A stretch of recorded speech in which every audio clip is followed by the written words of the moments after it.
Allah says in قرآن کہ زمانے کی قسم انسان خسارے میں ہے۔ سر آپ کے پاس بڑی بڑی گاڑیاں ہیں، آپ کے پاس بڑے بڑے بنگلے ہیں، آپ کے پاس بہت مال ہے، بہت جائیداد، ایوری تھنگ، بٹ اللہ کیا کہہ رہے ہیں کہ انسان خسارے میں ہے۔ چاہے بڑی گاڑیاں ہیں، چاہے جو کچھ سب کچھ ہے، بٹ انسان خسارے میں ہے۔ إِلَّا الَّذِينَ آمَنُوا وَعَمِلُوا الصَّالِحَاتِ، سوائے ان لوگوں کے کہ جو ایمان لائے، جنہوں نے اللہ اور اس کے رسول کو مانا، وَعَمِلُوا الصَّالِحَاتِ، اور عمل بھی نیک کیے، جنہوں نے اللہ اور اس کے رسول کو مانا اور پھر اللہ اور اس کے رسول صلی اللہ علیہ وآلہ وسلم کی بات کو مانا۔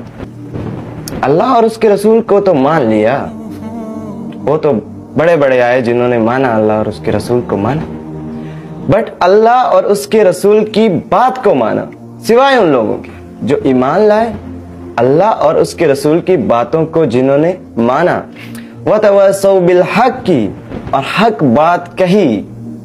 جب ہمیں پتہ چل گیا کہ قرآن پاک میں لکھا ہے کہ نماز پڑھو، قرآن پاک میں لکھا ہے کہ برائی کے کاموں سے بچ جاؤ، قرآن پاک میں لکھا ہے کہ زنا مت کرو، قرآن پاک میں لکھا ہے کہ فحاشی کو مت پھیلاؤ، بٹ ہم نے اس بات کو نہیں مانا، تو ہم کیا ہیں؟ ہم خسارے میں ہیں۔